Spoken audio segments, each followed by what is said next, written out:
Hello everyone, आप सभी का स्वागत है आपके अपने यूट्यूब चैनल केमिस्ट्री क्लासेस में। तो चलिए हम लोग आज देखते हैं रदरफोर्ड का रिजल्ट। पिछले वीडियो में मैंने आपको बताया हुआ था, रदरफोर्ड का एक्सपेरिमेंट बताया था, ठीक है। उसमें हम लोगों ने बहुत सारी बातें की थी। रिजल्ट सबसे लास्ट टाइम हम लोगों ने पढ़ा था। इसमें देखिए रिजल्ट जो है, सबसे पहला रिजल्ट ये जो है रेडियस मैं बता चुका हूँ पिछले वीडियो में, लेकिन आपको एक बार और मैं बता देता हूँ ताकि आपकी एक बार और रिवीजन हो जाए, ठीक है। फिर दोबारा से हम लोग देख लेते हैं। इसमें देखिए radius of atom and nucleus. Atom का रेडियस होता है 10⁻⁸ सेंटीमीटर, ठीक है। मीटर की बात की जाए 10⁻ क्या होती है, -10 मीटर होती है, ठीक है। और न्यूक्लियस की रेडियस की बात की जाए तो ये होती है 10⁻⁻13 सेंटीमीटर या 10⁻⁻15 मीटर, ठीक है। अब इसमें हम लोग समझने वाले हैं जैसे कि radius of nucleus divided by radius of atom, that is equal to, यहाँ पर ध्यान दीजिए, that is equal to nucleus का रेडियस कितना है बताइए, 10⁻⁻13 डिवाइडेड बाय, ये सेंटीमीटर में होगा, डिवाइडेड बाय रेडियस का एटम कितना होगा बताइए, सॉरी एटम का रेडियस कितना होगा, उल्टा बोल दिए, कभी कभी हो जाता है। एटम का रेडियस कितना होगा बोलो, 10⁻⁻8 सेंटीमीटर। सेंटीमीटर से सेंटीमीटर क्या हो गया, कैंसिल आउट हो गया। 10⁸ है और 10⁻13 है, कैंसिल आउट हो जाएगा, कितना बच जाएगा बताओ, 10⁻⁵ बच जाएगा। यहाँ से हम लोग ये बोल सकते हैं कि जो रेडियस एटम का होगा that is equal to 10⁵ into radius of क्या हो जाएगा, न्यूक्लियस, ठीक है, न्यूक्लियस। कहने का मतलब यहाँ पे ये है, एक बार मैं लिख देता हूँ फिर एक्सप्लेन कर देता हूँ, ध्यान दीजिए। इसका कहने का मतलब ये है जो रेडियस का, जो एटम का रेडियस होगा, जो एटम का रेडियस होगा वो 10⁵ टाइम्स ज्यादा होगा किसके रेडियस के, न्यूक्लियस के रेडियस से। समझ में आ रहा है? कहने का मतलब ये है कि ये जो है एक एटम है, ठीक है, ये एक एटम है, इसका रेडियस जो है r 10⁻ कितना होगा, 5 टाइम्स ये न्यूक्लियस के रेडियस का होगा, ठीक है।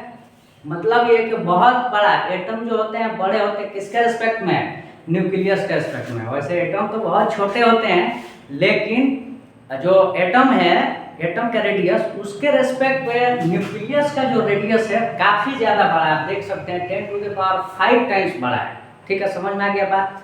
तो ये जो है एक एक्सपेरिमेंटल, किसने बताया, एक्सपेरिमेंट करके बताया रदरफोर्ड ने, ठीक है। उसमें रिजल्ट उन्होंने ये बहुत सारा कैलकुलेशन किया, काफी ज्यादा वो कैलकुलेशन किए थे, ठीक है। मैथमेटिकल कैलकुलेशन है जो कि मुझे खुद समझ में नहीं आता है, टू बी ऑनेस्ट, ठीक है। आप लोग अगर ट्राई कीजिएगा, हो सकता है आप लोग में कोई बहुत ज़्यादा ब्रिलियंट हो तो समझ सकते हैं। कैलकुलेशन काफ़ी ज़्यादा टफ कैलकुलेशन है, ठीक है। मैंने कोशिश किया था कैलकुलेशन समझने का, लेकिन नहीं समझ में आया था। वो रिसर्च जो करते हैं उनको समझ में आ सकता है मे बी, ठीक है। तो उन्होंने इतना बड़ा कैलकुलेशन करके सिंप्लीफाई करके ये चीज़ें बताया। हम लोग सिर्फ क्या करेंगे, रिजल्ट समझेंगे, कैसे आया है ये ज़्यादा हम लोगों को मतलब नहीं, ठीक है, क्योंकि सिलेबस का पार्ट नहीं है। जो हमें ज़रूरत हो सीखेंगे, टाइम यहाँ वेस्ट करके क्या फ़ायदा है, आप लोग भी समझदार हैं इतना, ठीक है। तो दूसरा इन्होंने एक्सपेरिमेंटल बताया, रेडियस जो होता है न्यूक्लियस का that is equal to, radius of nucleus that is equal to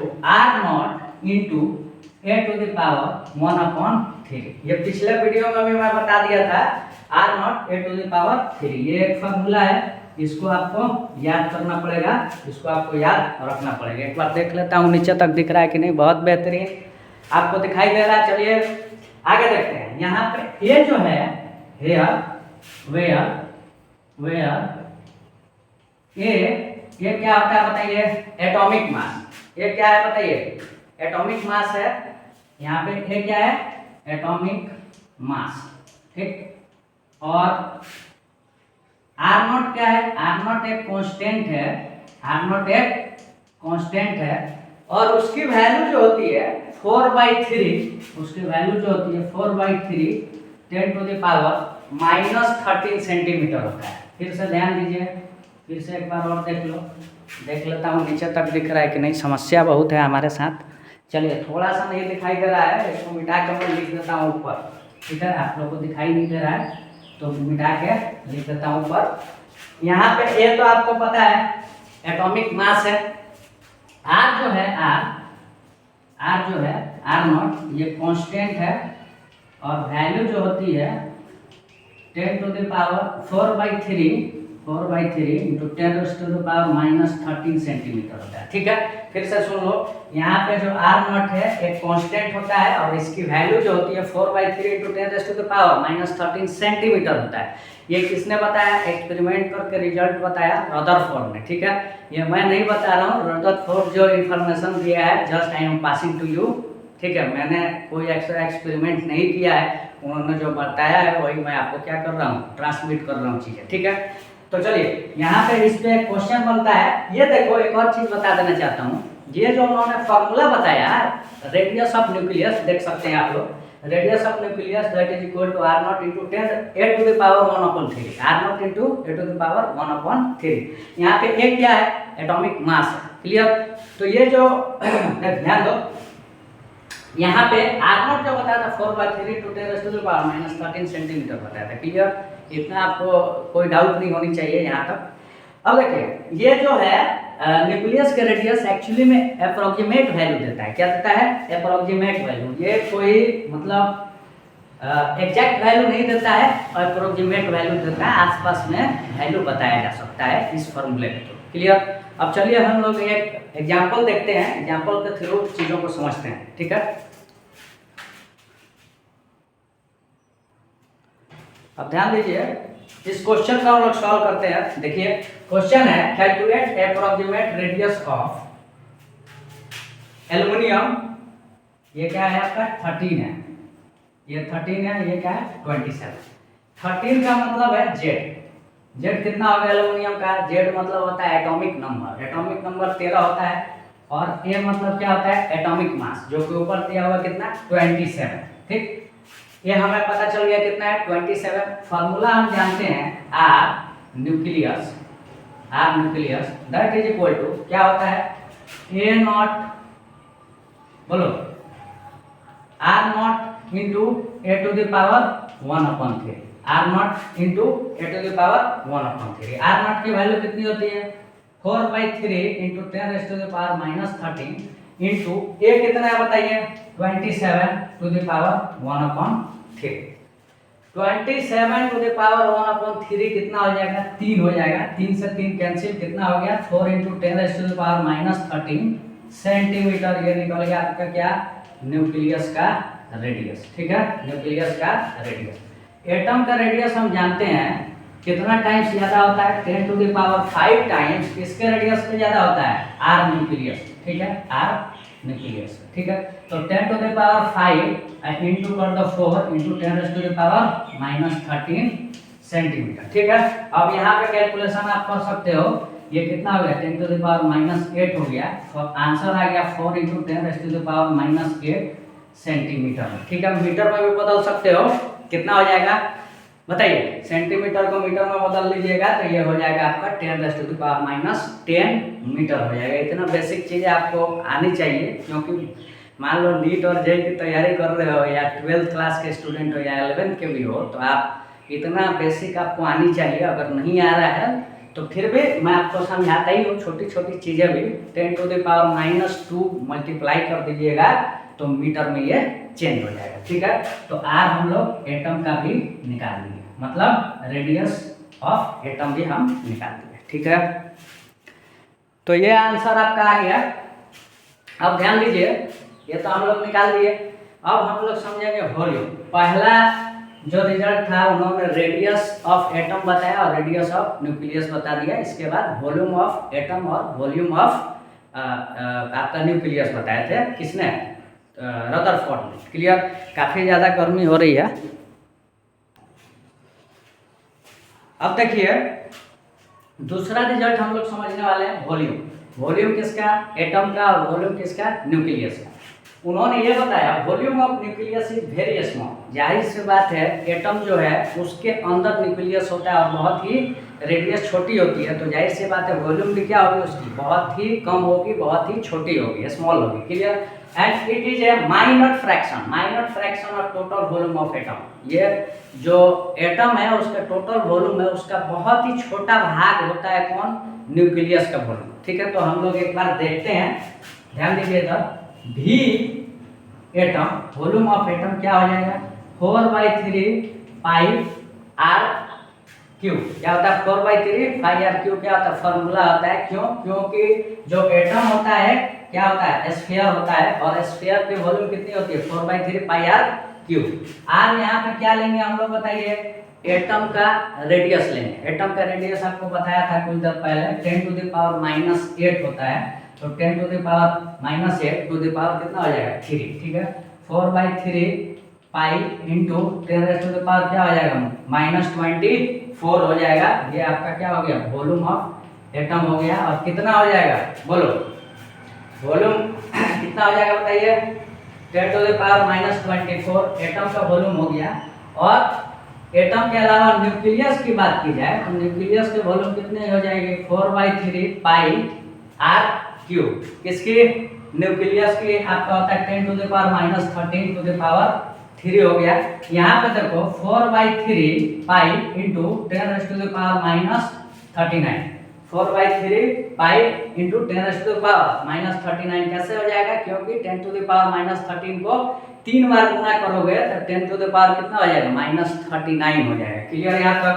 अब देखिए volume of atom divided by volume of nucleus दोनों को हम लोग डिवाइड करें तो कितना आ जाएगा बताइए 4/3 pi into 10⁻⁻24 divided by 4/3 into 10⁻⁻39। ठीक है ये कैंसिल आउट हो गया ये भी कैंसिल आउट हो गया। यहाँ पे कितना हो गया -15 जो कि ऊपर जाके कितना आ जाएगा 10⁻+15 हो जाएगा। क्लियर? तो यहाँ से हम ये कह सकते हैं volume of atom that is equal to volume of atom that is equal to 10⁻15 into volume of nucleus. ठीक है वॉल्यूम ऑफ न्यूक्लियस। क्लियर? तो यहाँ से हम लोग ये कह सकते हैं कि एटम का वॉल्यूम जो है 10⁻15 इंटू क्या हो जाएगा वॉल्यूम ऑफ न्यूक्लियस हो जाएगा। अब तुम लोग सोच सकते हो कितना ज्यादा एटम का जो वॉल्यूम है बड़ा है। ठीक है ना 10⁻15 टाइम्स बड़ा होता है वॉल्यूम ऑफ न्यूक्लियस है। ठीक है तो हम लोग यहाँ पे ये भी डिस्कवर कर लिए। अब हम लोग बात करेंगे तीसरे रिजल्ट का जो कि रदरफोर्ड ने दिया था। ठीक है बहुत ही इंपॉर्टेंट रिजल्ट है तीसरा जो कि नीट पॉइंट ऑफ व्यू से उतना तो ज़्यादा इंपॉर्टेंट नहीं है लेकिन आईआईटी जेईई वगैरह में क्वेश्चंस आते रहते हैं। ठीक है आईआईटी जेईई और एडवांस में इसका मतलब ये नहीं है कि भाई नीट में नहीं आ सकता है नीट में भी आ सकता है। क्लियर? तो उस पर भी आपको फोकस करनी चाहिए। अभी फिलहाल हम लोग 2 रिजल्ट देख लिए हैं रेडियस ऑफ एटम ठीक है और रेडियस ऑफ न्यूक्लियस। फिर दूसरा जो रिजल्ट था वॉल्यूम ऑफ एटम और वॉल्यूम ऑफ बताओ न्यूक्लियस। ठीक है और अभी हम लोग बात करने वाले तीसरे और बहुत ही इम्पोर्टेंट है ये जो रिजल्ट है इसमें हम लोग एंगल देखेंगे एंगल ऑफ डेविएशन देखेंगे। ठीक है काफ़ी ज़्यादा रिजल्ट उन्होंने दिया था और काफ़ी एक्सपेरिमेंट के बाद और कैलकुलेशन करने के बाद रदरफोर्ड ने ये जो है रिजल्ट दिया था। ठीक है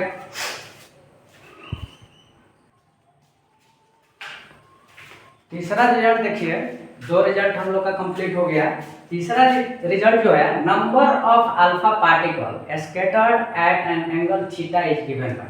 उन्होंने बताया था कि कितने नंबर ऑफ पार्टिकल जो हैं स्कैटर्ड कर रहे हैं कितने एंगल पे थीटा एंगल पे। उन्होंने फार्मूला बताया था number of particle is directly proportional to 1/sin θ/2 to the power 4। फिर से सुन लो काफी ज्यादा इंपॉर्टेंट रिजल्ट है ये। डायरेक्टली क्वेश्चंस आ जाते हैं आईआईटी जेईई वगैरह में। अभी तक नीट में तो नहीं पूछा गया है लेकिन पूछा जा सकता है। ठीक है अब देखो and theta is directly proportional inversely proportional to sin to the power θ/2 to the power 4। ठीक है अब इसमें आपको क्वेश्चन है गिवन है number of alpha particle scattered at an angle theta. Theta में 60 डिग्री पर मिनट गिवन है आर 100 इसमें 100 आपको क्वेश्चन में अल्फा पार्टिकल गिवन है। Then calculate number of particles scattered at angle of 120। काफी बहुत ही जबरदस्त क्वेश्चन है। देखिए इसका सॉल्यूशन क्या है। सबसे पहले तो हम लोग को थीटा एंगल पे निकालना है। थीटा एंगल जो है कितना दिया है 60 डिग्री तो n 60 डायरेक्टली प्रोपोर्शनल कितना हो जाएगा sin 60/2 to the power 4। sin 60/2 कितना हो जाएगा बताइए 30 हो जाएगा। कितना हो जाएगा यहाँ पे 30 टू द पावर 4 हो जाएगा। और दूसरा जो है कितने एंगल पे पूछ रहा है 120 पे। 120 पे अब देखो ये n60 जो है क्वेश्चन में आपको गिवन है, कितना गिवन है बताइए, 100 आपको क्वेश्चन में गिवन है। तो यहाँ पे आपका क्या हो जाएगा, 100 हो जाएगा, कितना हो जाएगा बताओ, 100 directly proportional to inversely proportional to sine 30 to the power 4। ठीक, 120 जो होगा तो ये क्या हो जाएगा, n120 directly inversely proportional to sine 60। क्यों 60 होगा, क्योंकि फॉर्मूले में साइन θ/2 है, मतलब 120/2 कितना हो जाएगा, 60 टू द पावर कितना हो जाएगा बताओ, 4। अब हम लोग क्या करेंगे, दोनों को डिवाइड कर देंगे, 100 डिवाइडेड बाई ये पहला इक्वेशन है और ये दूसरा इक्वेशन है, दोनों को डिवाइड करेंगे तो प्रोपोर्शनैलिटी कांस्टेंट जो है क्या हो जाएगा, कैंसिल आउट हो जाएगा। तो यहाँ पे 100 divided by n120 that is equal to, अब साइन जो ये नीचे वाला है कहाँ चला जाएगा, ऊपर, तो साइन 60 डिवाइडेड में क्या हो जाएगा, साइन 30 टू द पावर कितना हो जाएगा, 4 टू द पावर 4। यहाँ से कैलकुलेशन आप कर सकते हैं, n20 डिग्री जो आएगा, मतलब n मतलब क्या, नंबर ऑफ अल्फा पार्टिकल कितना आ जाएगा बोलो, यहाँ पे आ जाएगा, जस्ट उल्टा कर दो तो ये आ जाएगा, एक बार मैं डायरेक्ट आंसर लिख देता हूँ, आप लोग कैलकुलेशन कर लीजिएगा, 100/9 आ जाएगा। कैलकुलेशन आप लोग खुद से करिए क्योंकि काफ़ी ज़्यादा गर्मी है और फिर भी मैं आपको बता पा रहा हूँ यहाँ पे, क्लियर। अब ये तीसरा रिजल्ट हो गया, इसके बाद इसमें एक दो और आपको मैं इम्पोर्टेंट पॉइंट बता देता हूँ, जैसे कि एंगल ऑफ डेविएशन जो होता है डायरेक्टली प्रोपोर्शनल होता है atomic number of the substance used. चलिए इसको लिख लीजिए आसानी से।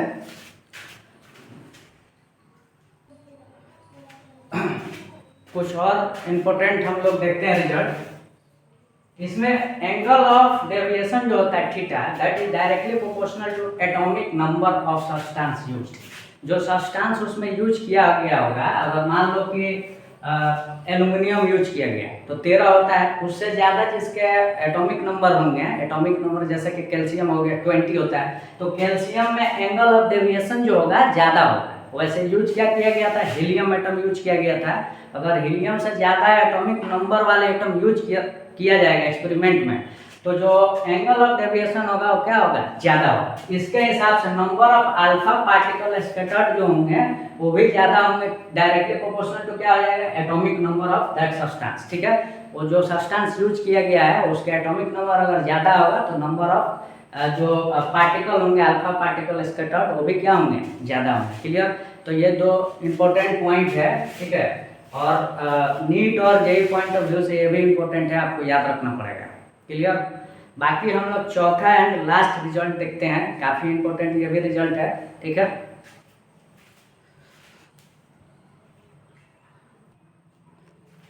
देखिए चौथा रिजल्ट जो कि काफ़ी इम्पोर्टेंट है जेई पॉइंट ऑफ व्यू से। ठीक है, ऐसा नहीं है कि जेई पॉइंट ऑफ व्यू से इम्पोर्टेंट है तो नीट में नहीं आ सकता है, नीट में भी पूछा जा सकता है। क्लियर, तो देखिए इसमें डिस्टेंस ऑफ क्लोजेस्ट अप्रोच जिसको आर मिनिमम बोलते हैं। Clear, distance of closest approach R minimum, it is applicable for those alpha particles which are travelling straight towards the gold foil. ठीक है, गोल्ड फॉयल की तरफ स्ट्रेटली जाते हैं, उसी के लिए ये एप्लीकेबल है। क्लियर, इसमें देखो, इसमें ध्यान दीजिए, एक ये मान लीजिए पॉइंट है, इस पॉइंट का नाम दे दो पॉइंट ए। ठीक है, यहाँ पे हम लोग अल्फा पार्टिकल को रखे हैं, यहाँ पे क्या रखे हैं, अल्फा पार्टिकल को रखे हैं। कुछ यहाँ पे न्यूक्लियस है, एक एटम है तो न्यूक्लियस रहेगा, जाहिर सी बात है, एक एटम है और न्यूक्लियस है तो इसमें कौन से चार्ज होंगे, पॉजिटिव चार्ज होंगे। क्यों, क्योंकि nucleus contains proton as well as neutron. Proton के पास चार्ज होता है पॉजिटिव और न्यूट्रॉन क्या होते हैं, न्यूट्रल होते हैं। क्लियर, तो ओवरऑल क्या हो जाएगा, न्यूक्लियस पॉजिटिवली चार्ज हो जाएगा। क्लियर, अल्फा पार्टिकल है, ये भी आपको बताए हैं, डबली आयन हीलियम एटम होता है जो कि पॉजिटिव होता है। क्लियर, पॉजिटिव होता है तो देखो ध्यान दो, इस समय शुरुआत में इस पॉइंट पे पोटेंशियल एनर्जी जो होगी, पोटेंशियल एनर्जी वो कितनी होगी बताइए, पॉइंट ए पे 0 होगी। क्यों, क्योंकि कोई भी डिस्टेंस तय नहीं किया है तो इसमें पोटेंशियल एनर्जी कितनी होगी, 0। ठीक, अब इसको हम लोग क्या किए हैं, कुछ स्पीड से इसको हम लोग फेंके हैं, किसके तरफ, स्ट्रेट थ्रू, हम लोग स्ट्रेट थ्रू किधर फेंके हैं, न्यूक्लियस के तरफ इसको फेंक दिए हैं, किसको, अल्फा पार्टिकल को। ठीक है, तो तुम बताओ, ये भी पॉजिटिव ये भी पॉजिटिव, तो पूरा यहाँ तक जा पाएगा? नहीं जा पाएगा। क्यों? क्योंकि पॉजिटिव पॉजिटिव क्या करते हैं, like charges repel each other. तो ये भी पॉजिटिव ये भी रिपेल करेंगे, अपने पास आने ही नहीं देगा। मान लो कुछ दूरी तक गया, कुछ यहाँ तक गया बी पॉइंट तक, किस पॉइंट तक, पॉइंट बी तक, और फिर क्या हो गया, वापस आने लगा, कुछ यही होगा। तो जो मिनिमम क्लोजेस्ट डिस्टेंस होगा, इसी को एकदम कितना भी ताकत लगा के गया, कितना भी ताकत, अरे पूरा अपना ताकत लगाते हुए यहाँ गया, एकदम मैक्सिमम ये डिस्टेंस कवर कर लिया, फिर भी कुछ बच जाएगा, उसी को हम क्या बोलते हैं, आर मिनिमम बोलते हैं। क्या बोलते हैं, आर मिनिमम। या बोल सकते हैं distance of closest approach. Closest approach कर लिया पॉइंट बी पे, ठीक है, पॉइंट बी पे। तो पॉइंट बी पे पोटेंशियल एनर्जी कितना हो जाएगा बताइए। चलिए, इसमें ये कोई रेडियस है, ठीक है, सॉरी कोई ये एटम है, हम लोग जानते नहीं है कौन एटम है, ठीक है। तो इसके चार्ज क्या हो जाएंगे बताओ, चार्ज कितने हो जाएंगे। ये अल्फा पार्टिकल है, तो इसका चार्ज जो होगा कितना होगा, 2e। 2e होगा। क्यों 2e होगा बताओ, क्योंकि ये हीलियम एटम है। क्या है, हीलियम एटम है, तो 2e होगा। और मास इसका कितना हो जाएगा बताओ, अल्फा पार्टिकल का 4 AMU होता है। ये मैं पहले ही आपको बता चुका हूँ, 4 AMU होता है। अब यहाँ पे काइनेटिक एनर्जी जो होगा पॉइंट ए पे, हाफ m अल्फा भी alpha square, half m alpha भी अल्फा स्क्वायर काइनेटिक एनर्जी हो जाएगा। और पोटेंशियल एनर्जी इसका कितना हो जाएगा, 0, ठीक है। काइनेटिक एनर्जी बी पॉइंट पे कितना होगा बताइए, काइनेटिक एनर्जी। पोटेंशियल एनर्जी 0 नहीं होगा, 1/4 pi epsilon not Q1 Q2 divided by R क्या होगा, मिनिमम होगा। यहाँ पे Q2 क्या हो जाएगा बताओ, Q2 क्या हो जाएगा, Z इंटू ई। Z क्या है, एटॉमिक नंबर है, जितना एटॉमिक नंबर होगा उसके इलेक्ट्रॉन से हम लोग मल्टीप्लाई कर देंगे, तो ये Q2 हो जाएगा। तो यहाँ पे देखो 1/4 पाई एप्सिलॉन नॉट, Q कितना है बताइए इधर, 2e into ZE divided by क्या हो जाएगा, R मिनिमम, ठीक है। अब ये आ जाएगा 1/4 pi epsilon not 2ZE square divided by R minimum, ठीक है। 2ZE square divided by R minimum. ये आपका क्या हो गया, ये आपका हो गया पोटेंशियल एनर्जी किस पॉइंट पे, बी पॉइंट पे। पोटेंशियल एनर्जी किस पॉइंट पे हो गया, बी पॉइंट पे, क्लियर। और बी पॉइंट पे काइनेटिक एनर्जी क्या हो जाएगा, 0, क्योंकि यहाँ पे आके अल्फा पार्टिकल क्या हो गया, स्टक हो गया, फिर पीछे की तरफ मुड़ के चला जाएगा। अब इसमें हम लोग क्या लगाएंगे बताओ, यहाँ पे वर्क एनर्जी थ्योरम लगाएंगे। टोटल एनर्जी जो होगा, टोटल एनर्जी पॉइंट ए का, दैट इज इक्वल टू क्या हो जाएगा, total energy at point B. अब इसमें क्या हो जाएगा, टोटल एनर्जी में काइनेटिक एनर्जी ए का और काइनेटिक पोटेंशियल एनर्जी ए का। काइनेटिक एनर्जी कितना है, half m alpha v alpha का स्क्वायर, दैट इज। अब प्लस क्या होगा, पोटेंशियल एनर्जी जो कि 0 है, तो यहाँ लिख दो +0, दैट इज इक्वल टू, इसमें काइनेटिक एनर्जी कितना है, 0, और पोटेंशियल एनर्जी कितना है, 1/4 pi epsilon not 2ZE square divided by R minimum, ठीक है। तो ये अपना फार्मूला आ गया, ठीक है। 0 मिटा सकते हो, 0 यहाँ पे मिटा दो, ये आपका फार्मूला आ गया, ध्यान दीजिए, ये 2 है। ये जो है इम्पोर्टेंट एक रिजल्ट आ गया, इसको आपको याद रखना पड़ेगा, डायरेक्ट एग्जाम में पूछा जा सकता है। आपको इसको याद रखना पड़ेगा, डायरेक्ट एग्जाम में पूछा जा सकता है। खासकर जेई मेंस और एडवांस वालों के लिए ये क्वेश्चन जो है काफ़ी इंपॉर्टेंट है रिजल्ट। ऐसा नहीं है कि नीट में नहीं आ सकता है, नीट में भी पूछा जा सकता है, ठीक है। तो ये जो है 4 रिजल्ट हो गए, और 2 ड्रॉबैक्स होते हैं रदरफोर्ड के, वो भी मैं आपको लिखवा देता हूँ।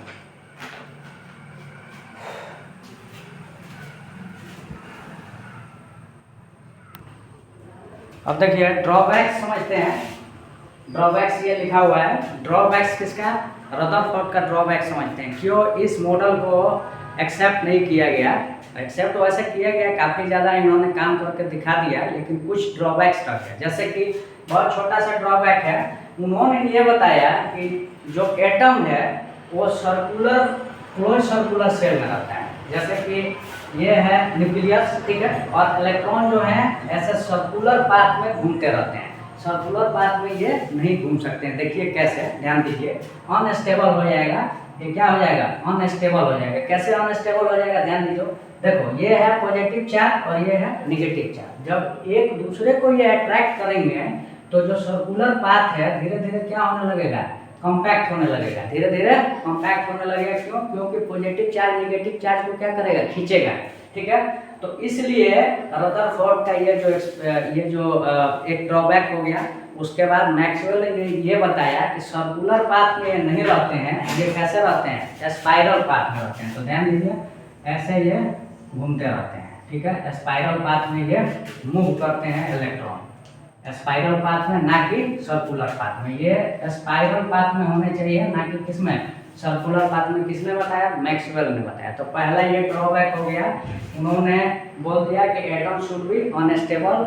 एटम अनस्टेबल नहीं हो सकते हैं, एटम को स्टेबल होना पड़ेगा। स्टेबल होने के लिए जो इलेक्ट्रॉन है सर्कुलर पाथ में नहीं घूम के स्पाइरल पाथ में घूमेंगे, तभी क्या हो सकते हैं? बताओ, स्टेबल हो सकते हैं। समझ में आ गया इतनी बात? दूसरी जो पॉइंट थी उनकी drawback, according to Rutherford spectrum should be continuous in nature but observe spectrum was discontinuous in nature. लेकिन क्या हुआ जब ऑब्जर्व किया गया, देखो उन्होंने ये बताया कि स्पेक्ट्रम जो है वो कंटिन्यूअस नेचर में होने चाहिए, लेकिन बाद में जब उसको ऑब्जर्व किया गया तो डिसकंटिन्यूअस नेचर में पाया गया। अब स्पेक्ट्रम क्या होता है? देखिए स्पेक्ट्रम, ये लाइट, अगर व्हाइट लाइट को हम लोग एक प्रिज्म से पास करें, व्हाइट लाइट को एक प्रिज्म से जब पास कराते हैं तो 7 डिफरेंट लाइट्स में वो क्या हो जाते हैं? डेविएट कर जाते हैं। वो पता किस पे चलता है? एक स्पेक्ट्रम पे ही। ठीक है, स्पेक्ट्रम पे वो क्या हो जाता है? 7 लाइट जो हैं बन जाते हैं। ठीक है, इसको मैं बाद में एक्सप्लेन करूंगा, क्योंकि आने वाले समय में ये बहुत हम लोग अच्छे से डिटेल में स्पेक्ट्रम के बारे में पढ़ने वाले हैं। डिफरेंट टाइप्स ऑफ स्पेक्ट्रम है, उसको हम लोग डिटेल में पढ़ेंगे। अगर नहीं समझ में भी आया तो थोड़ा सा धैर्य बना के रखो, ये भी चीज़ें हम लोग आसानी से सीख जाएंगे कुछ क्लासों में। 2-3 क्लास में ही स्पेक्ट्रम के बारे में बहुत डिटेल में हम लोग बात करने वाले हैं। ठीक है, तो चलिए आज के लिए इतना ही रहने देते हैं। काफ़ी ज़्यादा गर्मी है और पसीना पसीना हो गया, पूरा एनर्जी एग्जॉस्टेड हो गया है। फिर से रीस्टोर करना पड़ेगा कुछ खा पी कर, खाना भी नहीं खाया हूँ। तो आप लोग भी अपना ख्याल रखिए और पढ़ते रहिए अच्छे से, अपनों का और अपना ख्याल रखिए। चलिए आज के लिए इतना ही। जय हिंद, मिलते हैं अगले वीडियो में, तब तक के लिए बाय।